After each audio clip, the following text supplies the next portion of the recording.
Viewers, आप सभी का स्वागत है प्लाज्मा न्यूज़ पर। मैं आपके साथ रिजवान खान। गया जिला के उभरते नेता ताबिश पटेल हमारे साथ हैं और देश के जाने माने शायर अख्तर आज़मी साहब, हमारे दोस्त मुजाहिद भाई और ज़िया भाई बहुत ही एक्टिव रहे हैं गया शहर में, एजुकेशन पर अच्छा काम किया है। अफजल भाई हमारे साथ है। तो आज हम लोग सब लोग एक साथ बैठे हैं जायका रेस्टोरेंट पे एक डिस्कशन के लिए। तो हम लोगों ने गुजारिश की है अख्तर आज़मी साहब से कि ज़रा हम लोगों को सुनाए, हमारे व्यूवर्स को सुनाए। अख्तर भाई, ये मैक अब आपको देते हैं। ताबिश भाई, आपका भी शुक्रिया। ताबिश भाई भी बहुत कीमती वक्त निकाल कर, ताबिश भाई माशाल्लाह अभी बहुत ही शानदार प्रोग्राम इन्होंने कराया दिल्ली में जामिया मिलिया इस्लामिया में, और बहुत बड़े बड़े नेता भी उस प्रोग्राम में आए, लोगों का प्यार भी मिला। हम लोग खुद इस प्रोग्राम में मौजूद थे ताबिश भाई के। बहुत मुबारकबाद ताबिश भाई, आपने बहुत शानदार प्रोग्राम किया और गया के लोगों को याद किया, खासकर जामिया मिलिया इस्लामिया में। तो शुरुआत करते हैं। सबसे पहले अख्तर आज़मी साहब को मैक देते हैं। मुअज़्ज़ज़ हाज़रीन,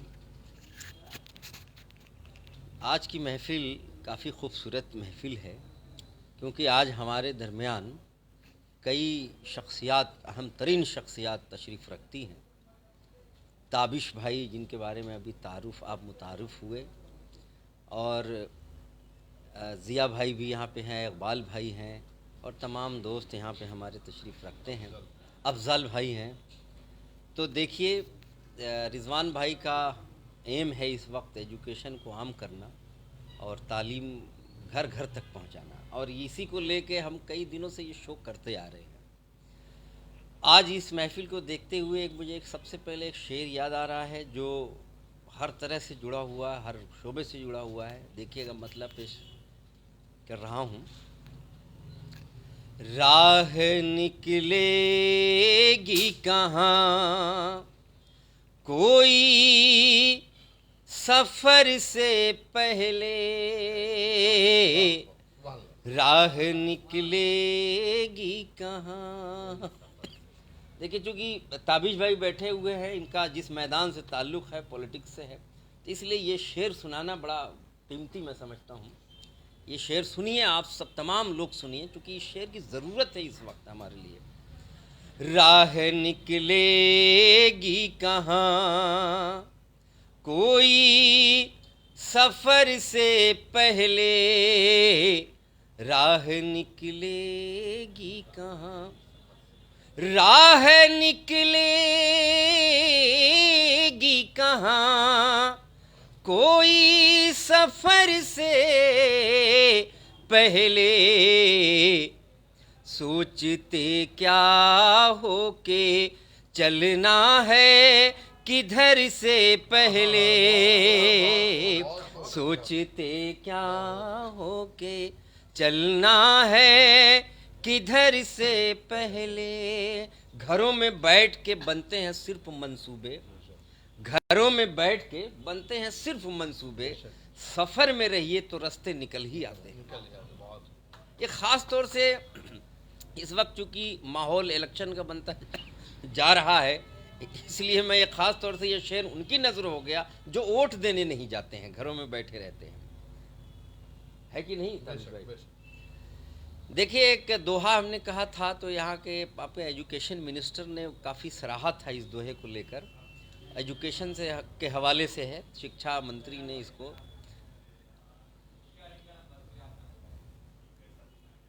जिसको भी मालूम हुआ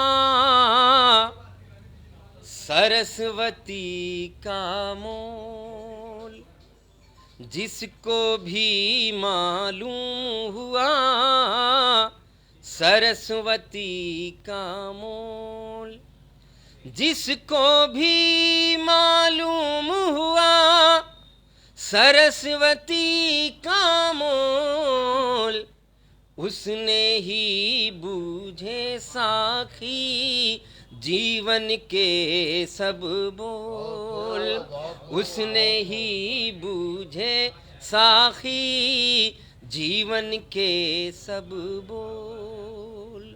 पेस्टालोजी एक फिलोसफर एक गुजरे हैं, उन्होंने एक स्टेटमेंट कहा था कि education is natural and harmonious development of child. और हर तरह से उसको हम ईजाद करें, पैदा भी करें और उसके बाद फिर उसको नरिश करें, उसको आगे बढ़ाएं, उसके अंदर जो टैलेंट छुपा हुआ अंदर उसको विड्रॉ करें और उसको बाहर निकालें। यही हम सबका फ़र्ज़ होना चाहिए, फरीज़ा होना चाहिए।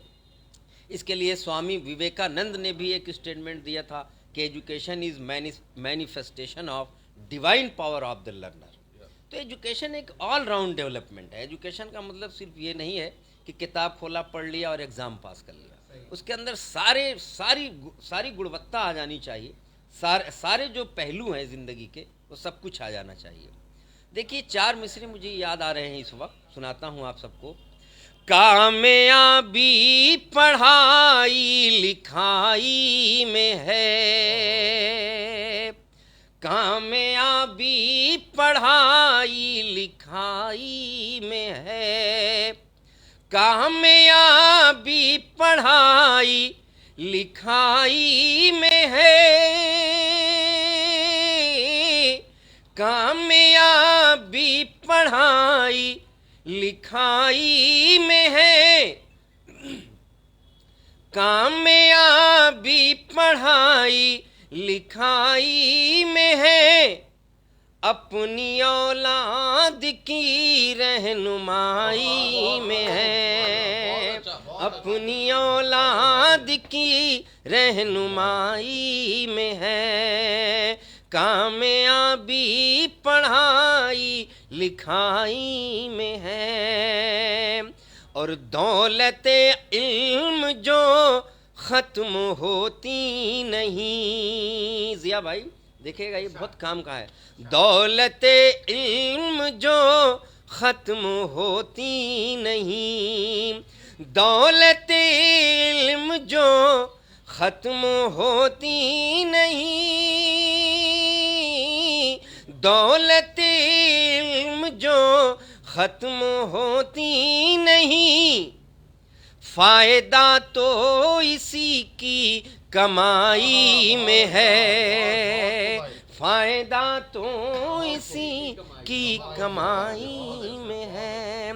देखिए जब हम छोटे थे, जब वो पढ़ा करते थे उर्दू ज़बान कायदा, तो अक्सर पढ़ा करते थे यही, इल्म की कदर करो, इल्म हासिल करो और इल्म ही सबसे बड़ी दौलत है। उसी को मैंने शायरी बनाकर पेश की है। और जो पहला मतला है कि कामयाबी पढ़ाई लिखाई में, ये तमाम पेरेंट्स से, तमाम बच्चों से ये गुजारिश है कि ये जो शेर सुन रहे हैं सिर्फ पुरलुत्फ़ ही न हो, बल्कि इस पर एक अमल किया जाए। और अगर अमल करते हैं तो वाकई इसमें कामयाबी छुपी हुई है। और हमारी ज़िंदगी में जो रात है, जो अंधेरा है, उस अंधेरे को तालीम ही छांट सकती है। इसके हवाले से भी एक मतलब मैंने कहा था किसी ज़माने में, ये भी रिजवान भाई को बहुत पसंद है। प्लाज्मा न्यूज़ के जो चेयरमैन हैं, जो डायरेक्टर हैं, जो इस वक्त ओखला में बहुत ज़मीनी लेवल से, ग्राउंड लेवल से उतर के काम कर रहे हैं। और इनकी ये जो मुतहर्रिक, ये जो एक्टिवनेस है, इसी को देखते हुए मैं इनके साथ जुड़ गया हूँ। क्योंकि मेरा भी ताल्लुक़ केमिस्ट्री से है, मैं केमिस्ट्री पढ़ाता हूँ।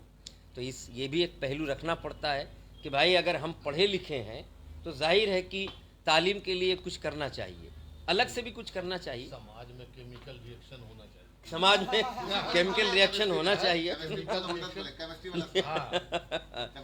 जी, ज्ञान का दीप जिसने जलाया नहीं, सुनिएगा ध्यान से बच्चों, ज्ञान का दीप जिसने जलाया नहीं, ज्ञान का दीप जिसने जलाया नहीं, ज्ञान का दीप जिसने जलाया नहीं, उसका मन भी कभी जगमगाया नहीं, उसका मन भी कभी जगमगाया नहीं। तो ये है मेरा पैगाम, ये है मेरा मैसेज। एक और मैसेज सामने खड़ा है मेरे, मैं वो भी सुना देता हूँ, देखिएगा। ताबिश भाई जो एक हमारे आप सबके रहनुमा हैं, मुस्तकबिल के बड़े रहनुमा हैं, क्योंकि मैं इनसे अभी मुलाकात हुई है तो इनकी बातों से मुझे एक झलक दिखाई दी है कि वाकई जो है मुस्तक़बिल में इंशाअल्लाह ये आप सबकी रहनुमाई करेंगे। और मेरी दुआ है कि सिर्फ दिल्ली की नहीं, बिहार की नहीं, पूरे हिंदुस्तान की रहनुमाई करें, यही हमारी दुआ है। ये मैं जो बात कर रहा हूँ आपसे कि बेटा पढ़ो लिखो, और उसके लिए बहुत सारी चीज़ों की और ज़रूरत होती है। स्कूल खोलने की ज़रूरत होती है, गाइडेंस की ज़रूरत होती है। वो प्लाज्मा न्यूज़ कर रहा है आपका, साथ ही साथ ताबिश भाई के हाथ में अगर कुछ ताकत आएगी तो ये इल्म के लिए फिर करेंगे। अभी मुझे बिहार का एक नाम याद आया, अशफाक करीम साहब, उनसे मेरी मुलाकात है बड़े अच्छे से और बड़ी इज्जत करते हैं। वो उन्होंने एक मेडिकल कॉलेज खोला है कटिहार में, और बड़ा कॉलेज है। तो इस तरह का कुछ काम करेंगे जो हमारे रहनुमा है वही कर सकते हैं। मेडिकल कॉलेज खोलेंगे, इंजीनियरिंग कॉलेज खोलेंगे। ताबिश भाई को आप अगर मौका देंगे तो ये भी कुछ करेंगे। तो देखिएगा, एक मतलब एक शेर और मुझे याद आ रहा है, जिंदगी को वाक़फ़ तालीमो ताल्लुम कीजिए, जिंदगी को वाक़फ़ तालीमो ताल्लुम कीजिए, जिंदगी को वक्फ़ तालीमो ताल्लुम कीजिए, वक्त के स्कूल में महवे सफ़र हो जाइए, वक्त के स्कूल में महवे सफ़र हो जाइए, जब गली छोड़ कर तेरी जाना पड़ा, जब गली छोड़ कर तेरी जाना पड़ा, जब गली छोड़ कर तेरी जाना पड़ा, जब गली छोड़ कर तेरी जाना पड़ा, खून दिल आंसुओं में बहाना पड़ा, खून दिल आंसुओं में बहाना पड़ा। और एक शेर था, इसी के लिए मैंने ये मतलब पेश किया था, खारो खस में ही है परवरिश फूल की, खारो खस में ही है परवरिश फूल की, बेबसी में उसे मुस्कुराना पड़ा, बेबसी में उसे मुस्कुराना पड़ा। देखिए, हमारे दरमियान जिया साहब तशरीफ़ रखते हैं। नाज़रीन, अब हमारे सामने जो अख्तर आज़मी साहब का भी आप सुन रहे थे, अख्तर आज़मी साहब उर्दू के एस्टेब्लिश शायर हैं और इनकी नज़में और गज़लें जो हैं अपनी जहत की, इस वक्त की इनकलाबी शायरों में इनकी पहचान हो रही है माशाअल्लाह। इस उस शहर से ताल्लुक़ रखते हैं जहाँ के कैफ़ी थे, जिसने तरक्की पसंद और जदीद शायरी की एक बुनियाद डाली, और उसी शहर से है। अब यहाँ देखिए, ये निराला के तर्ज पर जो इनकी मज़दूर नज़्म है उसको आप सुनिए और कहिए कि अब समझने की कोशिश कीजिए कि भोजपुरी में ये नज़्म लिखा है और क्या दर्द है इस नज़्म में। आपको इसको सुनने के बाद ही आपको अंदाज़ा लगेगा। तो अब फिर माइक जा रहा है जनाब अख्तर आज़मी साहब के पास कि मैं कहूँगा कि वो भोजपुरी नज़्म जो मज़दूर से के नाम आप जो लिखा है, जिसका पहला मिसरा है जो मैं सुना रहा हूँ, पहला है कि आखिर है मुझे इल्म नहीं है, मगर ये शेर बहुत मुझे पसंद है कि टप टप चुए लाहो माथे से पसीनवा, मैंने जो पूछा गोरी का है ई बवाल, भूखे ना सोए मोरे लाल। ये शेर अब के साथ, इन्हीं के शेर के साथ माइक फिर इन्हीं के हवाले। देखिए दोस्तों, मुअज़्ज़िज़ हाज़रीन, हालांकि ये मैं आपको इसका तारुफ़ करा था, लेकिन लोग जुड़े हैं, सब सलाम कर रहे हैं आप। जी जी, वालेकुम अस्सलाम, सबका मुझे मेरा सलाम है और सबसे मोहब्बत है। और ज़िया भाई ने जो बताया है निराला ने एक कविता कही थी तोड़ती पत्थर, ये थी कविता तोड़ती पत्थर। उन्होंने खड़ी बोली हिंदी में कही थी। एक मजदूर महिला होती है, उसका दर्द बयान करने की उन्होंने कोशिश की है। कोशिश क्या, बहुत अच्छी कविता लिखी है। मैंने उसी थीम को, उसी मजमून को भोजपुरी अवधी एक मिक्सचर है ये, उसमें कहने की कोशिश की है। देखिए, मुझे जहाँ जहाँ तक याद आता मैं सुनाता हूँ, हालांकि कविता बड़ी लंबी है ये, बिहार में खूब सुनी गई है ये। देखिएगा, मतलब पेश करता हूँ। टप टप चुएला हो, टप टप चुएला हो, माथे से पसीनवा, टप टप चुएला हो, माथे से पसीनवा, बैरी है गोरिया का गर्मी का दिनवा, टप टप चुएला हो, माथे से पसीनवा, बैरी है गोरिया का गर्मी का दिनवा। मैंने जो पूछा गोरी काहे जंजाल, काहे का पालू अपन सर पे ही बवाल, रो रो कर ली ये मलाल, भूखे न सोए मोरे लाल, भूखे न सोए मोरे लाल, टप टप चुएला हो, माथे से पसीनवा, बैरी है गोरिया का गर्मी का दिनवा। और देखिएगा बंद। खड़ी दोपहरिया माँ सुनी है डगरिया, नाजुक कलैयन से कुटेली पथरिया, खड़ी दोपहरिया माँ सुनी है डगरिया, नाजुक कलैयन से कुटेली पथरिया, राति के अंधेर मनसा है ये उजियरवा, राति के अंधेर मनसा है ये उजियरवा, का हो जई हो होई जो सवेरवा, का हो जई है होई जो सवेरवा,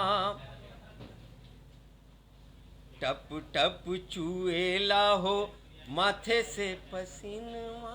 देखिए, जिया भाई के ने इतनी बार फरमाइश की है कि अब ये जो भोजपुरी का गीत है, इसके सारे बंद मुझे लिख के रखने पड़ेंगे। आज मुझे इतना ही, ये देखिए, ये जिया भाई की ये फरमाइश थी, तो मैंने इसको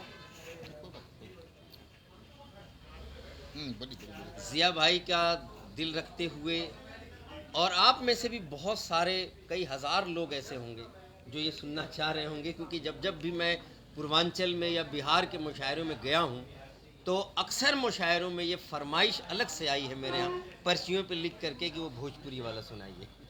लेकिन आज इत्तेफाक से जो है जिया भाई ने कई बार कहा, लेकिन मैं अब जो है, कई बार आप सोचते होंगे कि भाई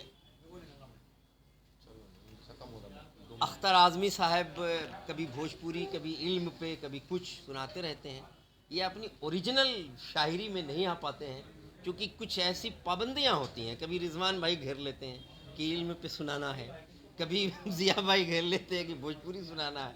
बेसिकली जो मेरी पहचान बनी है जहाँ जहाँ तक हिंदुस्तान में जहाँ मैं गया हूँ मुशायरों में, वो गज़ल के हवाले से बनी है। ये कहा जाता है कि गज़ल मैं पढ़ता हूँ, और जो संजीदा गज़ल होती है उसके कुछ अशार सुना दूँ। बचपन में कुछ था ही नहीं, बचपन में कुछ था ही नहीं, बचपन में कुछ था ही नहीं, तब मन में कुछ था ही नहीं, तब मन में कुछ था ही नहीं, राधा और कान्हा के सिवा, राधा और कान्हा के सिवा, राधा और कान्हा के सिवा, मधुबन में कुछ था ही नहीं, मधुबन में कुछ था ही नहीं। बहुत शुक्रिया जरा नवाजी। राधा और कान्हा के सिवा, मधुबन में कुछ था ही नहीं, मधुबन में कुछ था ही नहीं। और एक शेर जो इशारा कर रहा है हमारे देश की पॉलिटिक्स की तरफ, अगर आप समझदार हैं तो समझ सकते हैं, देखिएगा। शोर मचाते टूट गया, शोर मचाते टूट गया। हो सकता है कुछ दिनों के बाद यही शेर आप गुनगुनाएं। शोर मचाते टूट गया, शोर मचाते टूट गया, बर्तन में कुछ था ही नहीं, बर्तन में कुछ था ही नहीं। शोर मचाते टूट गया, बर्तन में कुछ था ही नहीं, बर्तन में कुछ था ही नहीं। और छत पर आंधी आई है, छत पर आंधी आई है, छत पर आंधी आई है, आंगन में कुछ था ही नहीं, आंगन में कुछ था ही नहीं। और आईने के सामने जब आप जाते हैं तो आप अपने खुद का चेहरा देखते हैं, खुद की असलियत देखते हैं, लेकिन अगर वो सच सच नहीं हो तो फिर क्या होगा। एक गज़ल में एक शेर शामिल करने की कोशिश की है और एक गज़ल का आखिरी शेर होगा, देखिएगा। झूठ को देखा दर्पण में, झूठ को देखा दर्पण में, झूठ को देखा दर्पण में, दर्पण में कुछ था ही नहीं, दर्पण में कुछ था ही नहीं। मोदी जी के ऊपर झूठ को दर्पण में कुछ था ही नहीं, झूठ को देखा दर्पण में कुछ था ही नहीं। ये आज के हालात हाजरा के ऊपर इस तरह के इशार जो पेश किए जा रहे हैं, जो मुल्क के हालात बने हुए हैं, सब सिचुएशनल ये शेर है। बहुत बहुत शुक्रिया सर आपके।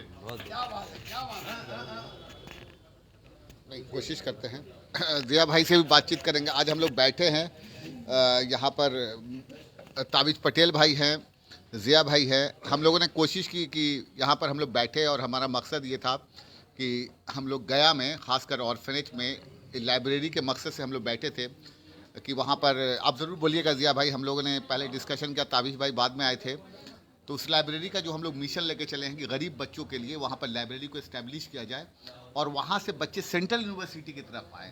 जिया भाई आप यहाँ से, अफजल भाई आपकी क्या राय है इस पर जो हमने मिल के ये फैसला लिया? नहीं, रिजवान साहब अस्सलाम वालेकुम। रिजवान साहब ने जो भी अपनी जो राय रखा है ना, अल्हम्दुलिल्लाह मेरे हिसाब से बहुत एकदम होना चाहिए। और स्पेशली अपने जो गया डिस्ट्रिक्ट में जो इनके फादर डॉक्टर क्यूस खान साहब ने जो जीएमओ के लिए, क्या इनके नाना अब्बू ने जो जीएमओ, बहुत बड़ा एक स्कूल है, ठीक है, बहुत बड़ा ऑर्गेनाइजेशन है जहाँ से लाखों यतीम बच्चे वहाँ से काफ़ी एक अच्छे अफसर बने हैं, मतलब फ्री ऑफ कॉस्ट वहाँ पे एजुकेशन हुआ है। तो ये जो रिजवान साहब का ये कहना है कि वहाँ पे एक लाइब्रेरी एजुकेशन को एक्सपैंड किया जाए जहाँ से गरीब बच्चे पढ़ लिख के कुछ निकले और उसी को भी आगे जाके दिल्ली वगैरह में कुछ अच्छा नाम करें, तो इंशाल्लाह हम आपके साथ हैं रिजवान साहब। मेरे से जो भी हो सके इंशाल्लाह हम जो भी कर सकते हैं हम आपके लिए करेंगे इंशाल्लाह।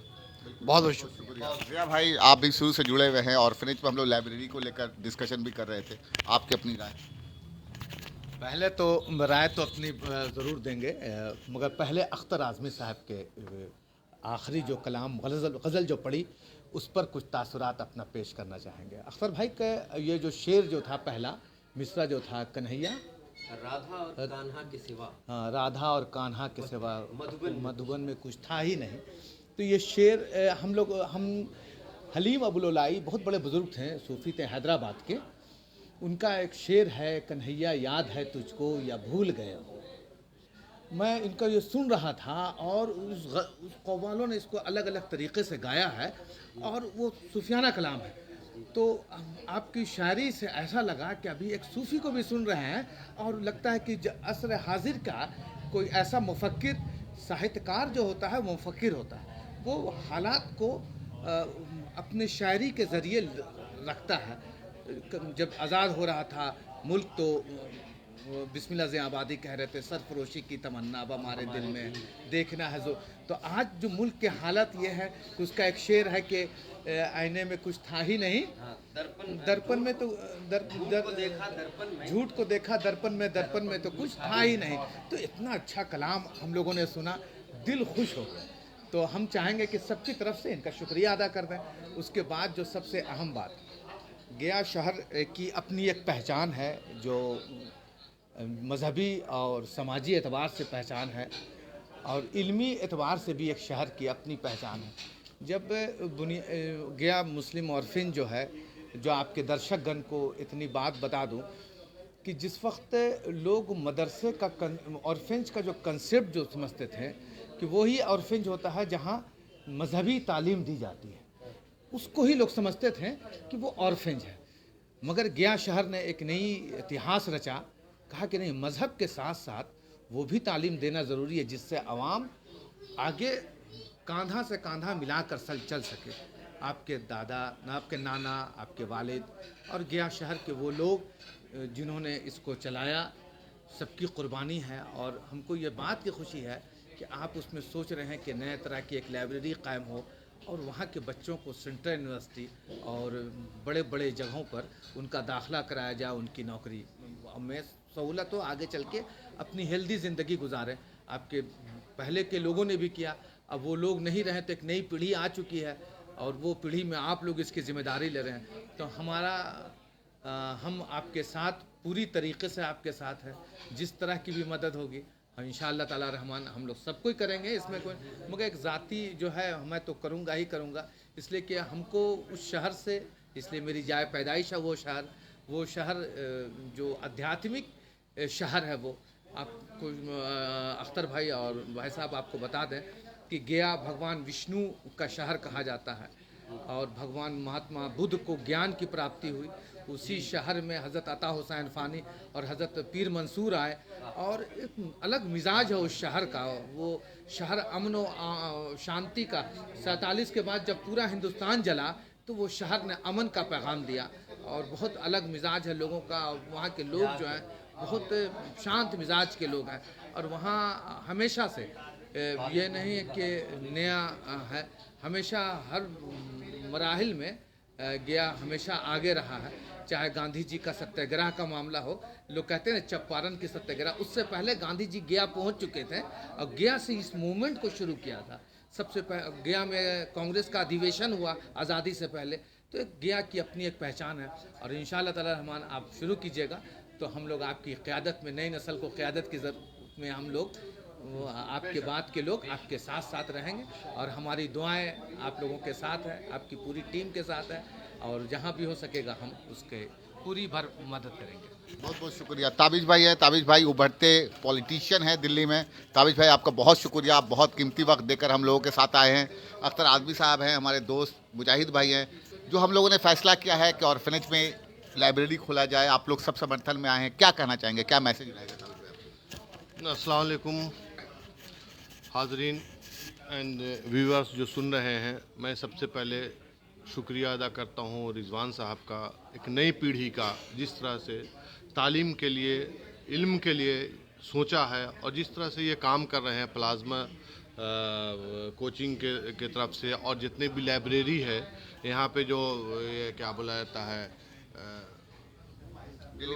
दिल्ली पब्लिक लाइब्रेरी में इनका योगदान है और जिस तरह से हर इदारे में इनका दखल है, जहाँ जाते हैं अपने बच्चों को और अपने जो जितने भी स्टूडेंट्स हैं उनकी मदद करते हैं। इनके यहाँ से निकले हुए बच्चे आजकल माशाल्लाह से कई चैनल्स में इनके बच्चे वहाँ पे काम कर रहे हैं। एक नई तरह का मुसलमानों की इज्जत बढ़ रही है। और जिस तरह से लोगों को समाज में लोग बताते हैं कि मुसलमान बहुत पिछड़ा रह गया इल्म के, इसमें ऐसा नहीं है। लोग कोशिश कर रहे हैं, हर तरह से लोग कोशिश कर रहे हैं, ज़ाती तौर पे लोग कोशिश कर रहे हैं, सामूहिक तौर पे लोग कोशिश कर रहे हैं इल्म के इसमें। और लोगों ने एक से एक यूनिवर्सिटी और लोगों ने एक से एक इदारे बनाए।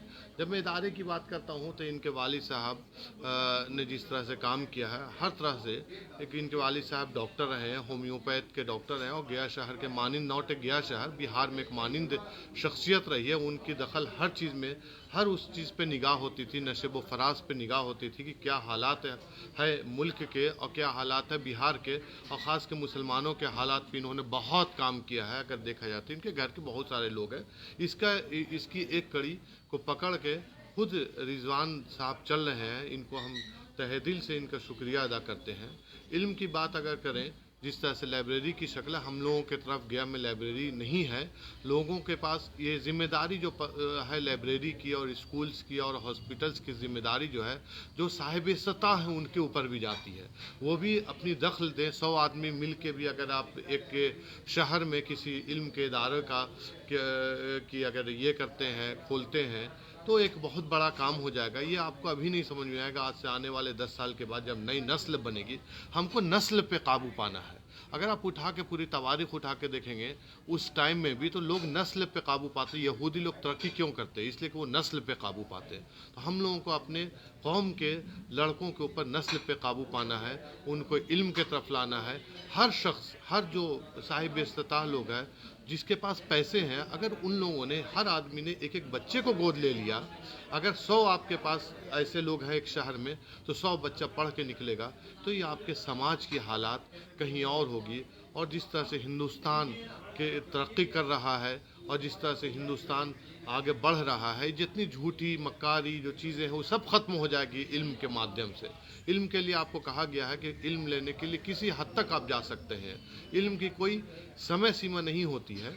इल्म में आप जब पैदा होते हैं और मरते दम तक आप इल्म ले सकते हैं। इसके लिए कोई समय सीमा नहीं होती। हर आदमी इल्म लेता है। जैसे हमारे पड़ोस में बैठे हुए हैं अख्तर आज़मी साहब, जिस तरह से इन्होंने इशार पेश किए हैं, हालात हाजरा पर जिस तरह से इन्होंने इशार पेश किया है, और यहाँ पे ज़िया साहब हैं, अफजल है और हमारे साथ मुजाहिद भाई हैं, जिस तरह से इन्होंने इल्म का मुजाहरा पे जिस तरह से समर्थन दिया है इल्म के लिए, ये बहुत बड़ी बात है। हम लोग एक एक करके ही अगर हम लोग बढ़ते हैं तो एक पूरा का पूरा कारवां बन जाएगा और बहुत आगे इंशाअल्लाह ताला जाएंगे।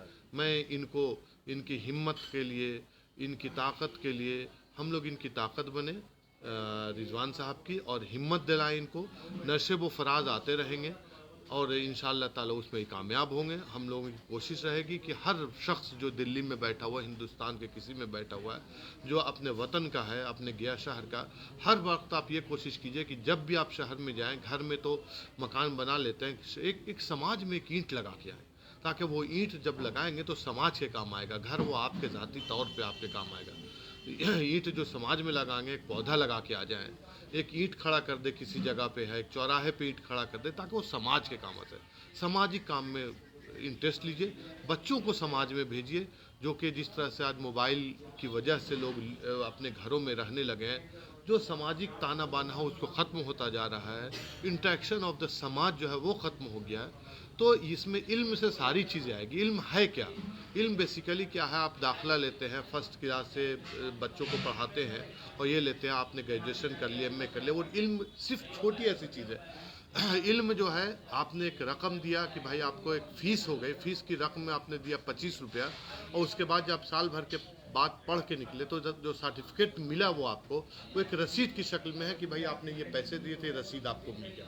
मगर उसके एक अलग पहलू हैं, उसमें इल्म के साथ अदब भी जुड़ा हुआ है, इल्म के साथ अदाब व इल्क़ाब जुड़ा हुआ है। वो घर से सीखने को मिलता है और समाज से सीखने को मिलता है। पॉलिटिक्स जुड़ी है, तो आपको सबसे पहले उस पर भी काम करना होगा कि आपने ग्रेजुएशन करा लिया और मैट्रिक करा लिया और आपने जो भी ये किए हैं, तो इल्म के साथ साथ वो भी चीज़ अब समाज में काम करना होगा। उससे समाज आपका बेहतर होगा और समाज से ज़ाती तौर पे काम करना, अपने घर को बना लेना, अपनी चीज़ को बना लेना कोई मानी नहीं रखते। एक से एक दकाक है, एक से एक लोगों के पास हैसियत रही है, पैसे वाले हैं, मगर जब तक आप समाज को नहीं लेके चलेगा। गया शहर में बहुत सारे ऐसी शख्सियत है जो समाज को लेके चले, मुल्क में बहुत सारे शख्सियत है जो समाज के लेके चले। समाज का दर्द आप में होना चाहिए, जिस तरह से रिजवान जो है, जो रिजवान साहब के पास समाज का दर्द है, समाज के लिए काम करते, तो समाज के लिए काम कीजिए। इसी के साथ हम अपनी बात को ख़त्म करते हैं। शुक्रिया यहाँ पे हाज़रीन मजलिस, और जिस तरह से गहन स्टडी के लिए जहाँ लाइब्रेरी के लिए पहल हुआ, वो हर शख्स छोटे छोटे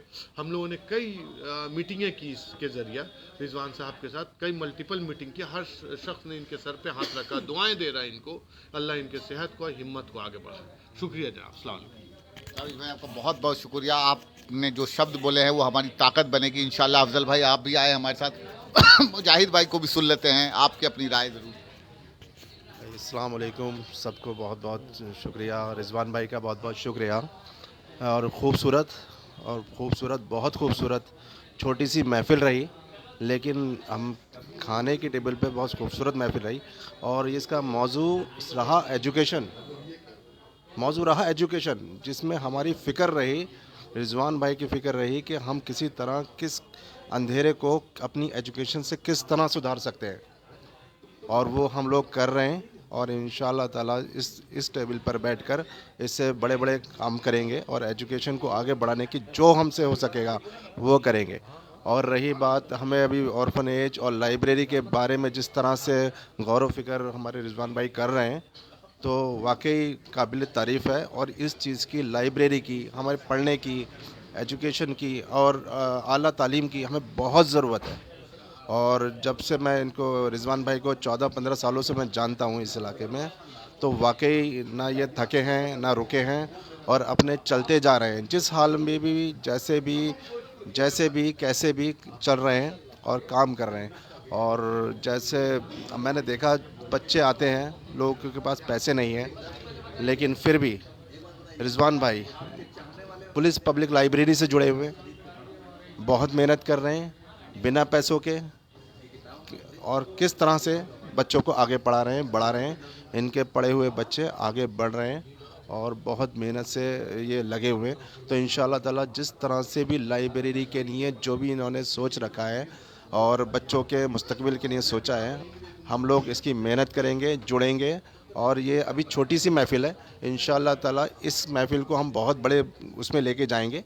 और मुस्तकबिल के लिए, लाइब्रेरी के लिए जो भी काम हो सकेगा, हम रिजवान भाई को तहे दिल से शुक्रिया करते हैं और हर काम में हासिल होने के और शामिल रहेंगे इंशाअल्लाह ताला।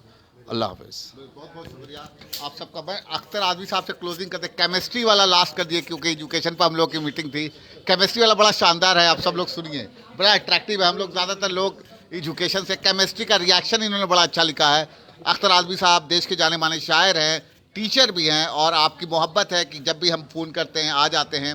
आपका बहुत बहुत शुक्रिया अख्तर भाई, आप हमारे लिए हमेशा हाजिर होते हैं, भाई की तरह आते हैं, और आपने हमेशा हमें अप्रिशिएट किया है एजुकेशन को लेके। तो मेरा क्लोजिंग आपसे ही होगा केमिस्ट्री वाले रिएक्शन से, आप सुनिएगा। आप सब देखिए, ये मेरी हौसला अफजाई करते रहते हैं, मैं इनकी हौसला अफजाई करता हूँ। और हौसला अफजाई एक बहुत बड़ा टर्म है। हौसला अफजाई से ही सब कुछ बनता है। देखिए भाई, केमिस्ट्री का नाम लिया है इन्होंने, तो केमिस्ट्री का सुना देते हैं। मैं रसायन था मेरा, यूं एक्शन हुआ। मैं रसायन था मेरा, यूं एक्शन हुआ। मैं रसायन था मेरा, यूं एक्शन हुआ। मैं रसायन था मेरा, यूं एक्शन हुआ। मैं जो टूटा तो मेरा रिएक्शन हुआ। मैं जो टूटा तो मेरा रिएक्शन हुआ।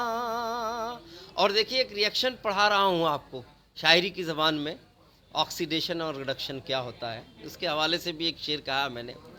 एक रसायन से जब ऑक्सीजन गई, एक रसायन से जब ऑक्सीजन गई, एक रसायन से जब ऑक्सीजन गई, एक रसायन से जब ऑक्सीजन गई, मेरे बच्चों यही तो रिडक्शन हुआ, मेरे बच्चों यही तो रिडक्शन हुआ। मैं रसायन था, मेरा यूं एक्शन हुआ। अगर एक बेस में बच्चों मेरे एसिड मिला देते, अगर एक बेस में बच्चों मेरे एसिड मिला देते, अगर एक बेस में बच्चों मेरे एसिड मिला देते, तुम अपने इस अमल से सॉल्टी वाटर बना देते, तुम अपने इस अमल से सॉल्टी वाटर बना देते। अच्छा, बहुत लोग बहुत ज़्यादा डाउटफुल रहते हैं कि ये केमिस्ट्री पे कब से जो है ये नज़में लिखना शुरू कर दी। एक बार एक बच्चा 12th क्लास में फेल होके आया और उसमें कहने लगा कि सर ये रिएक्शन मुझे समझ में नहीं आया। 12th क्लास का बच्चा था और ये हकीकत बात है। और आजकल उसने क्या किया है, यहाँ बिजनेस कर रहा है। एजाज़ जो था, एजाज़ को आप जानते होंगे। तो मैंने उसे एक रैपिड मारा, मैंने कहा ये इतना आसान रिएक्शन था, इसको क्यों नहीं कर गया। और मेरी ज़बान से शायरी की ज़बान में वो रिएक्शन निकल गया कि अमाइन ही बनाना था तो सिंपल था मेरे बच्चों, अमाइन ही बनाना था तो सिंपल था मेरे बच्चे, कि बस तुम एक अमाइड डिग्रेडेशन करा देते। अब कोचिंग में सभी बच्चे जो है वाहवा करने लगे और कहने लगे तो शायरी हो गई। मैंने कहा सर इसको पूरा कीजिए। तो मैंने फिर इस पे ये पूरी गज़ल लिखी थी। तभी से एक नया प्रोजेक्ट स्टूडेंट्स ने दिया था और फिर तभी से लिखने लगा। तो मेरे ख्याल से 10-12 गज़लें और नज़में हुई हैं इस पे। तो चलिए भाई रिजवान भाई, बहुत बहुत शुक्रिया। आज क्लोज कर दीजिए। बहुत बहुत मज़ा आया, बहुत आप सभी मेहमानों का बहुत बहुत शुक्रिया। एक पहली शुरुआत है हम लोग सबकी। अब बहुत अच्छा लगा आप सभी मेहमानों का, बहुत बहुत। ताबिज़ भाई आपका भी बहुत शुक्रिया, अफजल भाई आपका भी बहुत शुक्रिया, आप सभी मेहमानों का बहुत शुक्रिया। खासकर आज हम लोग सब लोग बैठे थे। आज यहाँ पर कोशिश ये थी कि एजुकेशन पर बातचीत की जाए, चर्चा किया जाए और उन ज़रूरतमंद लोगों की मदद की जाए जो हकदार हैं। तो माशाल्लाह बहुत अच्छी रहा। ताबिश भाई ने बहुत मोटिवेट किया हमें, अफजल भाई ने, ज़िया भाई ने, ये सब हमारे बड़े हैं और इनकी सरपरस्ती की ज़रूरत हमें है। हमारी कोशिश है कि बच्चों को, गरीब बच्चों को, यतीम बच्चों को कहीं ना कहीं बाहर निकाला जाए, सेंट्रल यूनिवर्सिटी की तरफ लाया जाए, उन्हें इंजीनियर बनाया जाए, उन्हें डॉक्टर बनाया जाए। माशाल्लाह आज जो बातचीत हुई है उससे बहुत हौसला अफजाई हुई। अफजल भाई खुद उस ऑर्फेनेज से पढ़े हुए हैं, बड़े इंप्रेस हुए इस बातचीत को लेकर। कई लोगों का फ़ोन भी आता है हमारे पास कि ज़रूर कीजिए। तो आप सभी मेहमानों का बहुत शुक्रिया जो हमें देख रहे हैं, लाइक कर रहे हैं। वीडियो ज़रूर शेयर कीजिएगा। Thank you for watching plasma news.